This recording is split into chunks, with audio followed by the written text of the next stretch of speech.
Ya, kalau masyarakat mau bank syariah ini menjadi maju, iya, ayo kita coba mulai untuk membiasakan bertransaksi dengan bank syariah dengan segala kekurangannya. Mulai, jangan hanya menonton. Kalau ada yang kurang dari bank syariah, nggak apa-apa, silakan dikritik.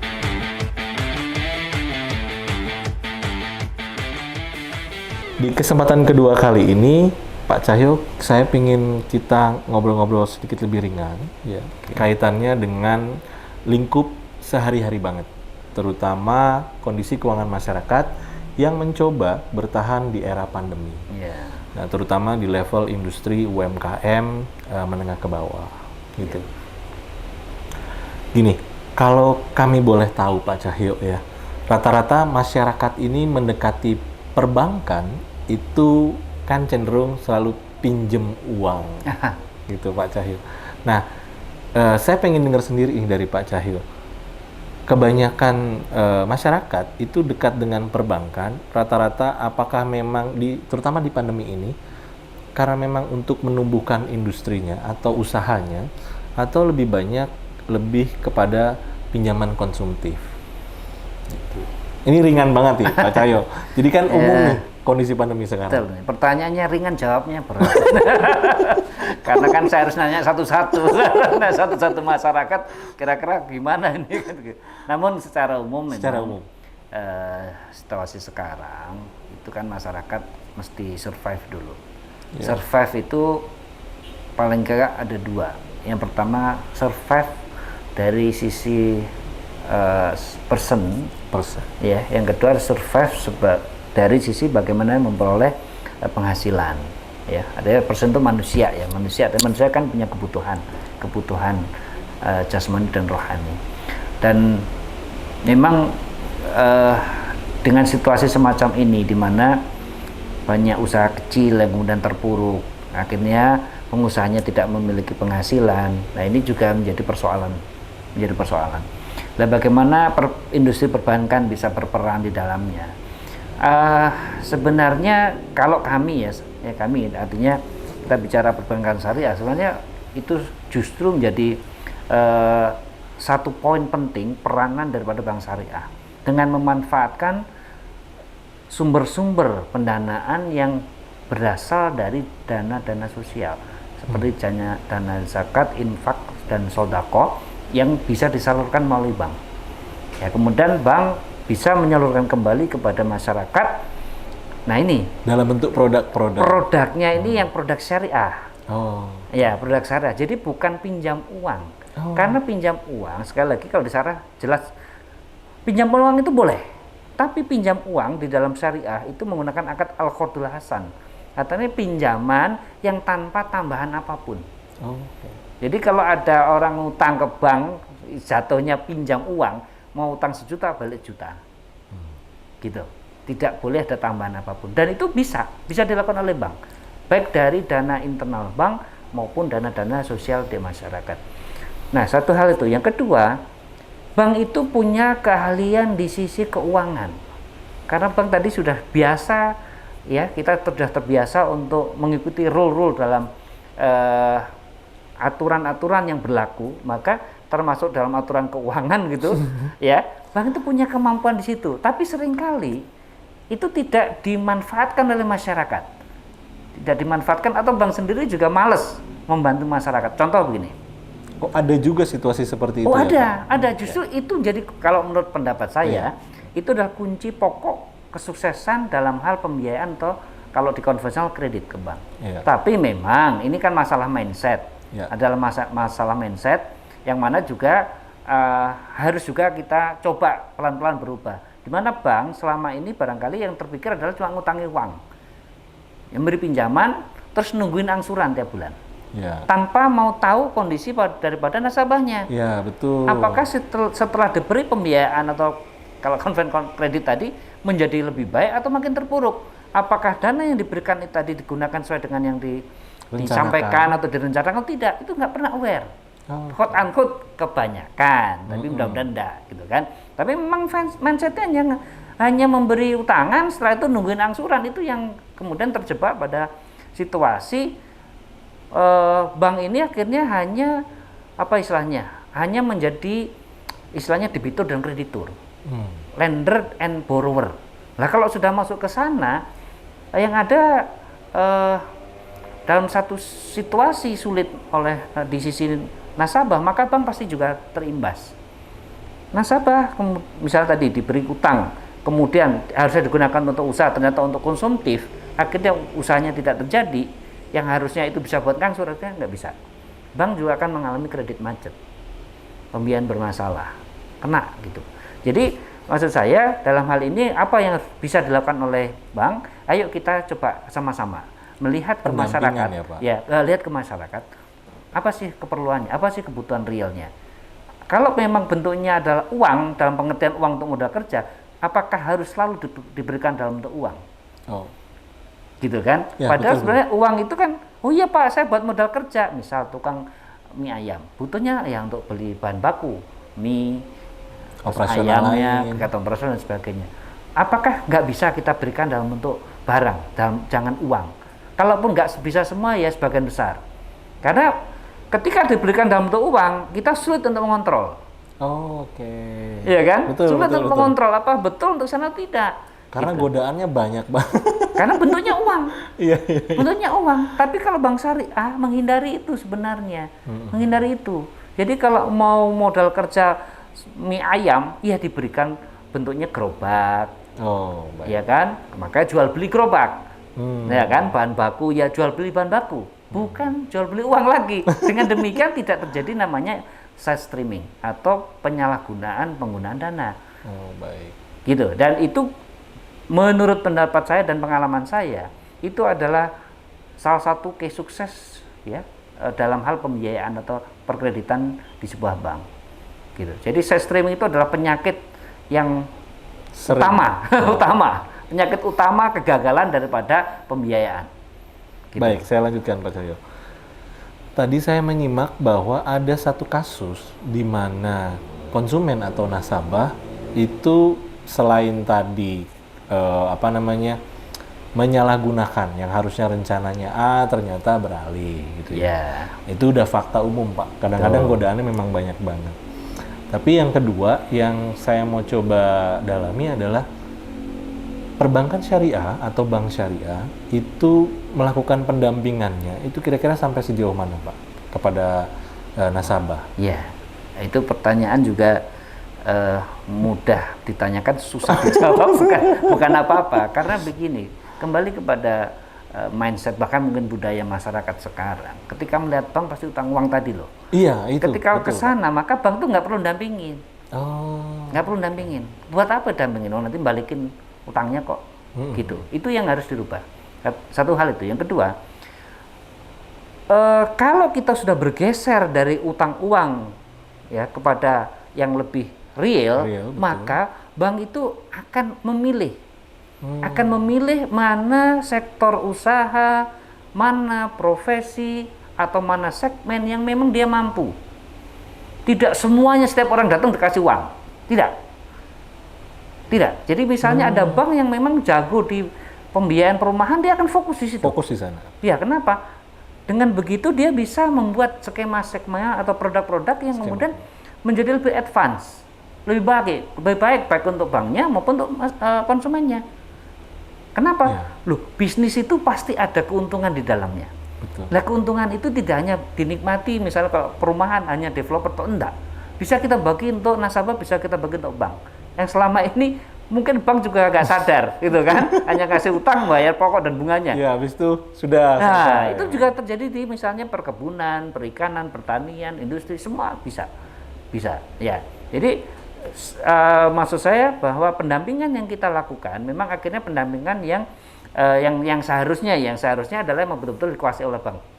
Jadi bank tidak hanya sekedar tukang kredit, istilah saya itu, tapi memang dia memastikan bahwa mitranya, saya sebut mitra bukan debitur ya, mitranya itu betul-betul bisa menikmati manfaat daripada kerjasama dengan bank, bukan semakin menderita. Kan gitu kan banyak juga dikasih kredit makin menderita, sampai rumahnya harus disita, mobilnya harus disita dan sebagainya begitu. Jadi itu perubahan mindset, cuman itu suatu hal yang barangkali ya kalau dikerjakan bersama-sama bagus. Tapi kalau tidak harus kita mulai individu boleh ya, ngegrup boleh, nah gitu. Baik, semakin seru perbincangan di podcast Binara TV dengan Pak Cahyo. Jadi sedikit menyimpulkan kepada teman-teman di rumah, jangan lupa untuk mencoba membuka diri, ya, mulai ide usaha, kemudian wirausaha lain yang sifatnya maupun perorangan atau kelompok, itu bisa langsung mempelajari produk-produk perbankan syariah. Betul. Jadi bukan hanya sekedar saya butuh uang sekian untuk melaksanakan usaha. Ternyata bisa juga dengan konsultasi di bank syariah. Kira-kira begitu, Pak. Betul. Pak Cahyo, kita masuk di pembahasan berikutnya. Karena tadi bicara mindsetnya adalah kredit, cari pinjaman gitu Pak Cahyo, maka muncul kan sekarang beberapa aplikasi pinjaman online yang semuanya serba dipermudah. Mulai dari aktivasi, tinggal klik, otomatisasi, selesai. Kemudian ada yang bisa customize, memilih tenor pinjaman berapa lama. Nah, menghadapi situasi yang tanda petik ya, jebakan-jebakan pinjaman ini, saya mungkin menyebutnya karena orang awam demikian. Menurut Bapak seperti apa? Kan tadi Bapak sudah menyampaikan bahwa masyarakat, yuk pelajari, ada banyak skema produk selain konvensional, terutama syariah yang bisa dipelajari. Jadi jangan hanya, wah saya ternyata di sini mudah untuk mencari pinjaman, ternyata tiba-tiba terjebak di situasi itu. Bagaimana Bapak menyikapi dengan situasi maraknya aplikasi pinjaman online sekarang, gitu Pak? Kalau menurut saya sih ya, itu karena hukum ekonomi yang bekerja atau berjalan. Ini universal lagi ya Pak? Jadi supply dan demand. Selama ada demand, supply itu akan muncul. Karena banyak orang yang butuh pinjaman cepat, tanpa syarat kalau perlu, gitu kan? Betul. Maka muncullah layanan itu. Layanan itu. Nah, memang disitulah sebenarnya kalau kita tanyakan ke bank syariah, bisa nggak bank syariah melakukan hal yang sama? Sama persis tidak harus. Nanti nggak ada bedanya kan gitu kan? Ya kan? Nggak ada bedanya nanti. Cuman mungkin produknya tidak sama. Idenya adalah begini, masyarakat butuh apa kita siapkan, gitu. Idenya kan di situ, butuh apa kita siapkan. Nah, namun harus dilihat, harus diperhatikan bahwa bank ini juga lembaga komersil yang kemudian menggunakan dana masyarakat, di mana dana masyarakat itu ketika dioptimalkan maka dia akan ada hasil yang diberikan kepada penabung atau deposan. Ya, itu kan harus diperhatikan, gitu kan? Sama dengan tadi pinjaman online itu sama sebenarnya, motifnya sama, motif ekonomi kan gitu, motif ekonomi. Tapi kalau apakah ini baik atau enggak, nah ini tergantung yang lihat. Jadi kalau dari sisi pertumbuhan atau literasi tentang keuangan itu bagus, karena banyak masyarakat jadi tahu ya tentang dampak buruk, positif, negatif mungkin tentang adanya layanan keuangan semacam itu. Jadi tahu gitu kan, yang sebelumnya masa iya sih bisa utang dengan hanya pakai handphone gitu kan, tapi sekarang bisa gitu kan, Jadi itu dari satu sisi literasi oke. Kemudian mungkin pemenuhan kebutuhan masyarakat yang sifatnya darurat juga mungkin sih is oke. Tapi apakah ini akan terus-terusan begini? Ada pengertian saya itu adalah itu kan kembali ke mindset, bahwa itu mindset utang uang lagi gitu loh. Utang uang lagi di mana pinjol tidak mau tahu uangnya butuh apa. Nah, ketika bermasalah apa yang terjadi? Nah, itu masyarakat harus paham konsekuensi daripada penggunaan layanan itu. Harus paham betul. Ya dulu banyak kasus di kartu kredit dan KTA. Ya kan? Nah, kalau sekarang di sana pindah ke pinjol. Dari diri saya sendiri sebenarnya kalau disuruh memilih gitu ya. Saya sebenarnya lebih milih model kartu kredit. Sebenarnya. Kenapa? Karena kartu kredit itu beli barang atau jasa. Tidak ada saya streaming. Apa tuh Pak istilah saya streaming? Saya streaming itu penyalahgunaan atau penyimpangan penggunaan. Jadi kalau misalnya kita mau makan, gesek pakai kartu kredit, kan bentuknya makanan yang kita nikmati, bukan uang. Oh iya, betul. Iya kan? Kita mau beli handphone, gesek, bentuknya handphone. Clear itu, clear barang. Tapi kalau pinjol tadi, siapa yang bisa ngontrol? Dan kemanfaatan apa yang bisa diperoleh dari situ yang kemudian membuat orang itu menjadi lebih mampu lagi untuk melakukan pembayaran kepada pihak pinjolnya? Kan nggak pernah peduli, nggak pernah peduli, gitu. Yang ada kan jadinya, ya pokoknya kamu tak kasih uang, bayaran tiap bulan, titik. Justru malah kadang-kadang karena ketidaksiapan literasi tadi, justru malah menimbulkan masalah baru. Karena memang konsekuensi dari produk yang baru dikenal masyarakat sekarang, justru menciptakan masalah baru yang sekarang muncul. Ya. Nah, Pak, bisa kasih tips mungkin kepada teman-teman di rumah, khususnya Bapak Ibu, terutama orang tua muda, terutama Pak, orang tua saya juga sama, tips bagaimana mengatur perencanaan keuangan yang supaya tidak terjebak di wilayah-wilayah tadi. Ya. Kalau ini kan berarti bisa pengalaman pribadi.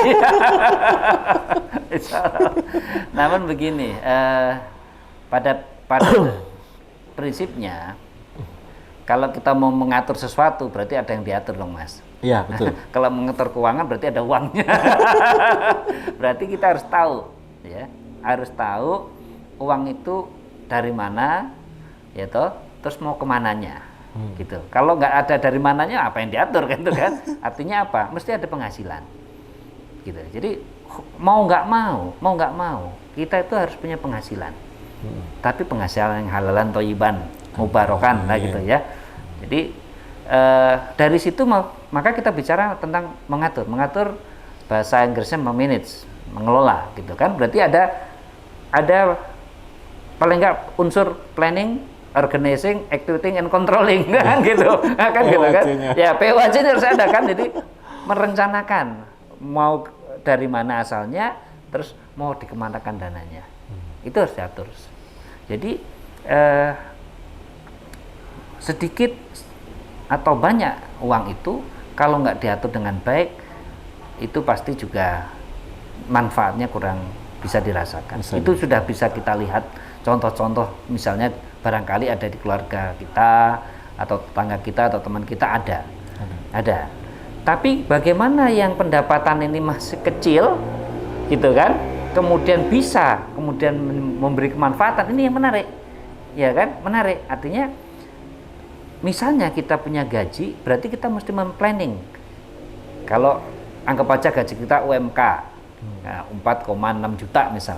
4,6 ini bagaimana memplanningnya supaya nggak jadi istilah saya itu apa ya, 1 koma dari 4 jadi 1 koma.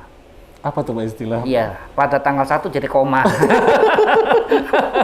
Kan gitu. Gajinya 4,6 tapi tanggal 1 udah koma gitu. Jangan sampai gitu karena kebanyakan potongan di kantor. Kan gitu kan. Potongan sisanya tanggal 1 udah koma. Jangan sampai, ya kan? Sehingga kan ada dari dana yang kita terima itu ada alokasi. Ada alokasi dan mestinya dari sekian alokasi itu ada alokasi untuk dana-dana yang investasi dan dana-dana darurat. Itu aja tips dari saya. Jadi ada dana untuk investasi. Kenapa perlu investasi? Karena apa? Kita harus terbiasa untuk menyisihkan sebagian daripada pendapatan kita untuk masa depan. Masa depan. Kenapa? Insya Allah kita bicara kehidupan itu seperti menapakin tangga. Kalau di surat Al-Hasr ayat 16 itu ada. Jadi apa yang kita kerjakan hari ini itu merupakan cerminan nanti, akan kita bawa di hari nanti. Nah, makanya apa? Kita harus merencanakan itu dengan cara menyisihkan untuk investasi ke depan. Bisa nanti duitnya untuk beli rumah, ya kan? Untuk yang belum menikah gitu kan. Jangan sampai ngutang nikahnya. Mas kawinnya utang. Ya, tapi kemudian Pak, tadi dana darurat harus ada. Karena dana darurat kalau nggak disiapkan, risikonya jadi utang. Jadi kalau kita di neraca itu kan ada harta, kemudian ada utang, ada modal. Kan gitu kan kalau di neraca kita itu. Kalau bisa isinya harta dan modal, bukan hutang. Gitu. Jadi kalau kita punya harta, kita hitung nih. Harta kita tuh motor, mobil dan bla bla bla, 4 miliar misal. Loh, ternyata utangnya 6 miliar. Jadi sebenarnya kita orang yang merugi, bukan orang kaya, orang miskin itu. Sok-sokan aja pakai mobil bagus, tapi sebenarnya rugi dia, miskin. Minus di neracanya. Ya kan? Ya, itu bisa betul, terjadi. betul. Makanya yang bagus misalnya punya harta, nggak usah besar-besar misalnya. Punya 500 juta, tapi utangnya nggak ada. Semuanya modal.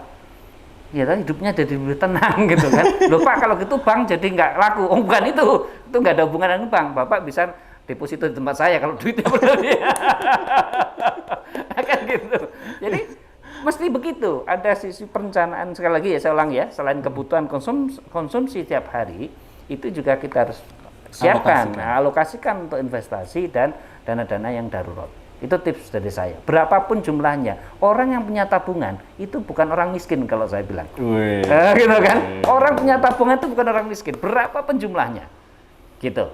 Ya, dan makanya di Arta Madani juga gitu. Semua karyawan wajib punya tabungan, ya kan? Supaya naik derajatnya. Berapapun gajinya, saya bukan orang miskin. Bukan berarti sok-sokan. Ya, bukan berarti sok-sokan, tapi itu merupakan pride juga gitu loh. Ya, ada kebanggaan. Ada kebanggaan. Saya punya tabungan meskipun cuma 50.000 per bulan gitu, gak ada masalah.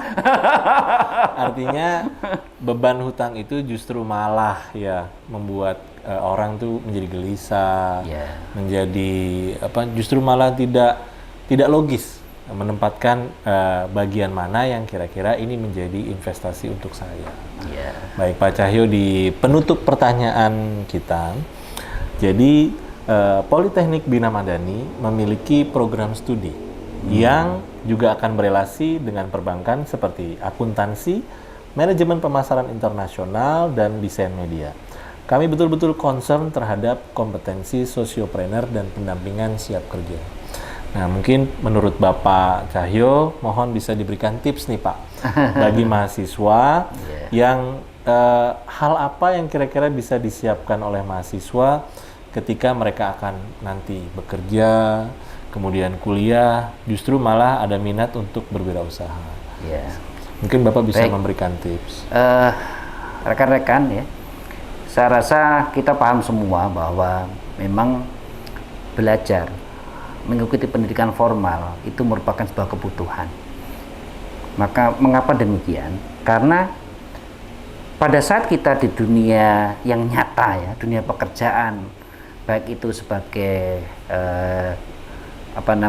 profesional maupun sebagai entrepreneur, yang dibutuhkan itu adalah kompetensi. Ya, kompetensi itu memiliki paling enggak minimal 4 dimensi. Ya, yang pertama adalah knowledge, skill, attitude, dan experience. Ya. Nah, pada saat kita mengambil kuliah atau sekolah ya, kalau kita bicara Politeknik Bina Madani, maka yang kita ambil utamanya adalah knowledge. Knowledge artinya pengetahuan. Nah, orang yang memiliki pengetahuan yang cukup, maka dia bisa bekerja dengan sangat baik. Misal kita bekerja di bank. Kemudian di bank itu memang pekerjaannya salah satu yang melakukan transaksi keuangan. Siapa yang dipilih untuk melakukan itu? Pasti orang yang memiliki pengetahuan terhadap transaksi itu.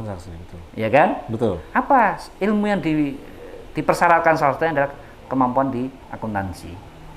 Maka belajarlah akuntansi yang benar gitu kan.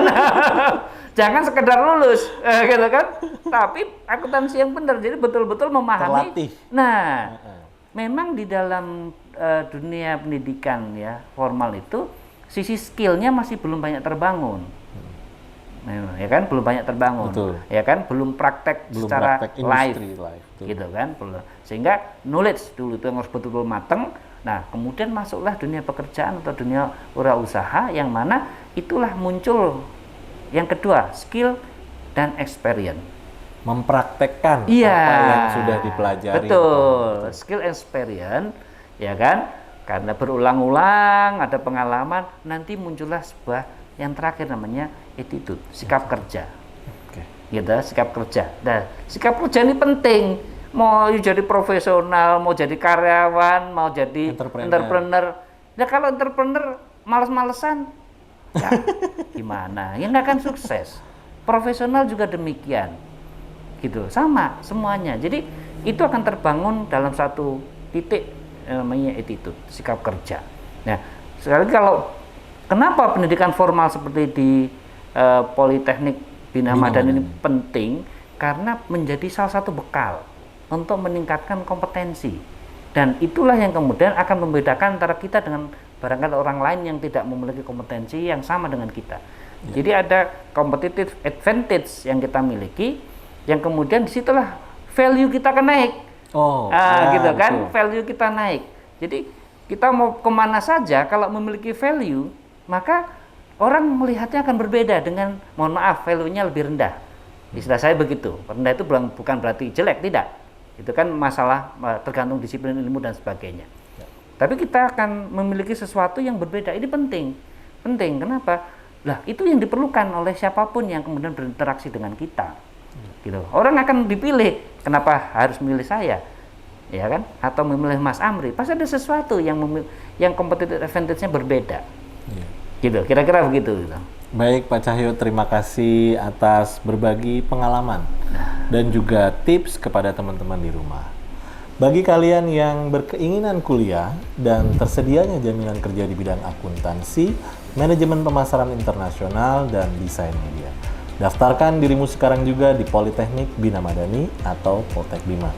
Sekali lagi kami undur diri Binara TV Podcast dan mengutip moto hidup Pak Cahyo. Hari ini harus lebih baik dari kemarin, dan besok harus lebih baik dari hari ini. Amin. Sampai bertemu di video selanjutnya. Salam.